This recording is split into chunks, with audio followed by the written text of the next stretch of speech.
Assalamualaikum warahmatullahi ta'ala wabarakatuh. Ating natalakay sa ating mga naunang lessons ang kaibahan ng letrang alif at hamzatul wasli. Merong letrang alif na kung tawagin natin ay alifu tanwinin nasbi at tinatawag rin natin itong alifu tanwinil fathi. So ano nga ba ang ibig sabihin ng alifu tanwinin nasab? Ang alifu tanwinin nasab, ito po yung letrang alif na inilalagay natin sa dulo ng kalima, sa dulo ng salita. Kailan? Kung ang last letter po nito ay merong fathatan. So every time na ang patinig ng last letter mula sa isang salita ay fathatan, kinakailangan po natin itong dugtungan ng alifu tanwinin nasab or alifu tanwinil fath. So, upang mas maunawaan po natin ito, ay magbibigay po tayo ng iilang halimbawa insyaallah. Unang halimbawa natin ay kitaban. Ang origin po nito ay kitabun. Kung mayroon siyang dhammatan, kung mayroong kasratan ay kitabin. Kung dhammatan, wala na po tayong idurugtong na anumang letra sa dulo nito. Kung kitabin, kung may kasratan ay wala rin po tayong idadagdag na kahit anong letra. Ngunit kung ang patinig po nito ay fathatan, kagaya po nito, ang last letter natin ay harful ba at meron po siyang fathatan, kitaban. So, dadagdagan po natin ito ng alifu tanwinin nasab. So, yan po ang alifu tanwinin nasab. So, bakit natin ito idinagdag? Sapagkat ang last letter po natin ay merong fathatan. Karagdagang halimbawa, qalaman.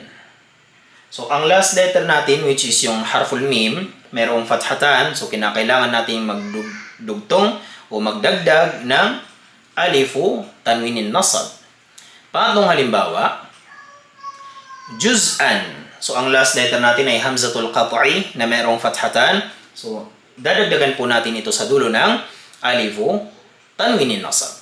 Okay? Nawa ay naging malinaw po iyon. Every time na ang huling letra ng salita o ng kalima ay merong fathatan, dadagdagan po natin ito sa dulo ng alifu tanwinin nasab.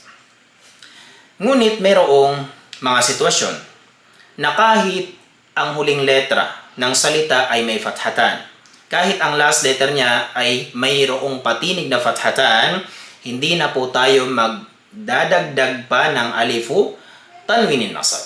At ito ay sa apat na uri ng salita.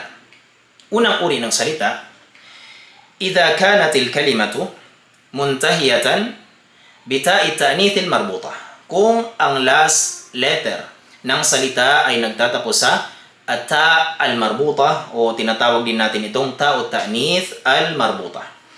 Kahit meron po siyang fathatan, kung nagtatapos sa ta al-marbuta, hindi na po tayo magdadagdag ng alifu tanwinin nasab. So, mali po iyan.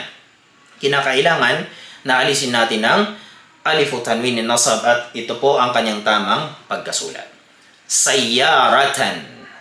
At al-marbuta na nagtatapos sa mayroong patinig na fathatan. So, no need na po nalagyan ng alifu tanwinin nasab. Okay. Pangalawang uri ng salita, إذا كانت الكلمة منتهية بهمزة القطع على السطر.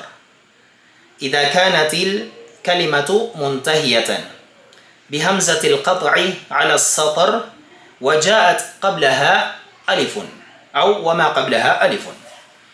So, ibig sabihin, kung ang last letter ng salita ay nagtatapos sa hamzatul qat'i ala satar, ibig sabihin ay nakalagay lamang siya sa linya, okay? Hindi siya nakapatong sa kahit anong letra. Yan po ang origin ng hamzatul qat'i. Okay.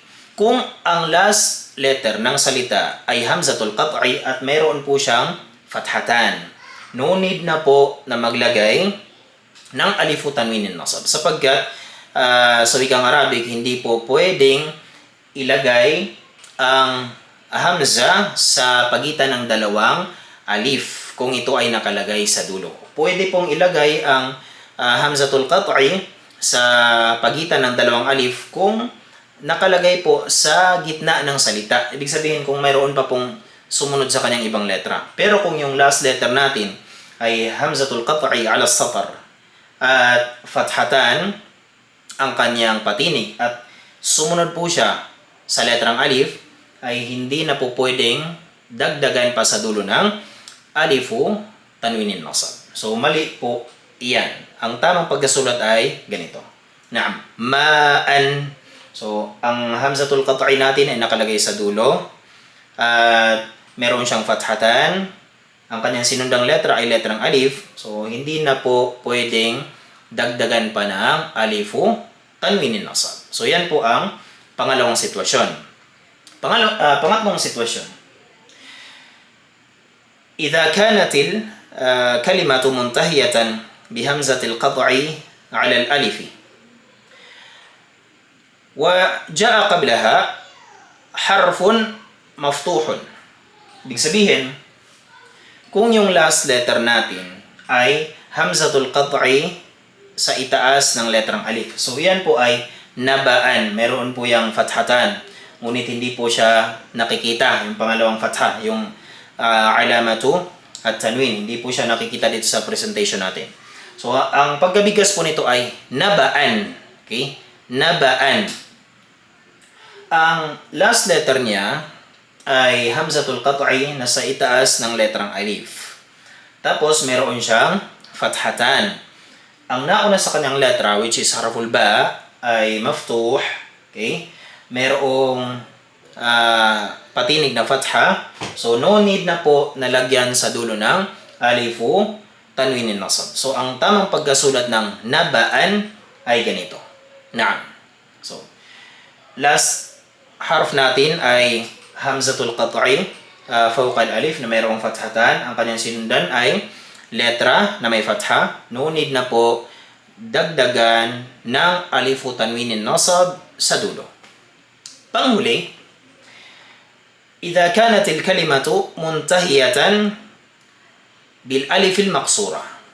Kung ang last letter po ng salita ay nagtatapos sa alif maksura. Alif maksura, ito po yung letrang alif na kasing anyo ng letrang ya, ngunit wala po itong tuldok, dalawang tuldok sa ibaba. Na, yan po ay alif maksura. Na, so, fatan. Mapapansin po natin, ang last letter niya ay merong alif maksura at meron po itong fathatan. So, no need na po nalagyan ito ng alifu tanwinin nasab. So, mali po ang ganyang pagkasulat. Ang tama ay ganito. Na, fatan. Okay? So, nagtatapos siya sa alif maksura at merong fathatan.